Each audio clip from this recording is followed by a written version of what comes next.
Hello, আসসালামু আলাইকুম। আশা করি সবাই ভালো আছেন। আজকে আমরা ভিডিওটা করতেছি এই মোটরের সাথে পাইপটা কিভাবে ফিট হয় সেটা দেখানোর জন্য। অনেকেই আমাদের এই প্রশ্নগুলো করে থাকেন। আমাদের এইটা হচ্ছে ইনপুট লাইন। দেখেন যে পাশটা চিকন, এই পাশটা ইনপুট লাইন। এই পাশটাতে সহজেই আপনার এই পাইপগুলো এভাবে ঢুকে যাবে। এভাবে পাইপটা এটার মধ্যে ঢুকে যাবে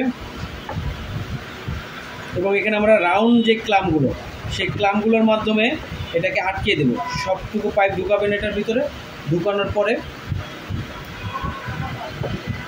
ঢুকানোর পরে এরকম রাউন্ড যে ক্লামগুলো আছে, সেই রাউন্ড ক্লামগুলো দিয়ে আমরা এটা আটকিয়ে নেব।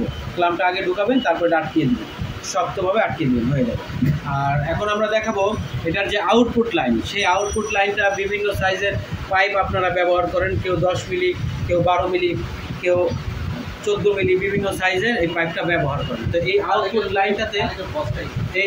লাইনটাতে আমরা এই পাইপটা কীভাবে ফিট করতে হয় সেটাই দেখাবো। এই ফিটিংসটা হচ্ছে এই আউটপুট লাইনের জন্য। এখন এই ফিটিংসটাতে পাইপটা কীভাবে ফিট হবে সেই সবগুলো জিনিস আপনাদের দেখাবো। প্রথমেই আপনারা এই যে হুসটা আছে, এই পাইপের যে প্যাচটা, সেই প্যাচটা আগে পাইপের ভিতরে দিয়ে নেবেন। তারপরে এই যে প্রেশার বল বলে এটাকে, এটা চায়নার তৈরি। প্রেশার বলটা এই পাইপের ভেতরে যাবে। এই কীভাবে যাবে সেটাই আমি আপনাদের দেখাই। এই প্রেশার বলটা আপনি আপনার সুবিধা মতো যে কোনো যন্ত্রের মাধ্যমে এই প্রেশার বলটা ঢুকাবেন।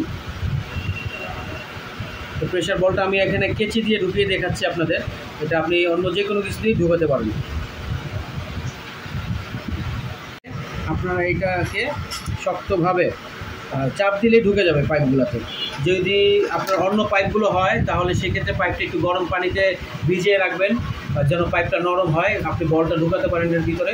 এভাবে আপনি 12 মিলি হোক, 10 মিলি হোক, যে কোনো পাইপটাই আগুনে দিয়ে অথবা পানিতে ভিজিয়ে দেখেন এটা এখন ঢুকে গেল। এখন এই প্যাচটা আমরা আগে বলটা, এই পাইপটাকে এখানে রাখবো, এই বলটাকে, এবং এটা এইভাবে প্যাচের মাধ্যমে আটকে দেবো। এটা আটকিয়ে দিলে আপনার এই বলটা কিন্তু আর আসবে না। দেখেন টানছি আমি, বলটা কিন্তু আর পাইপটা খুলছে না।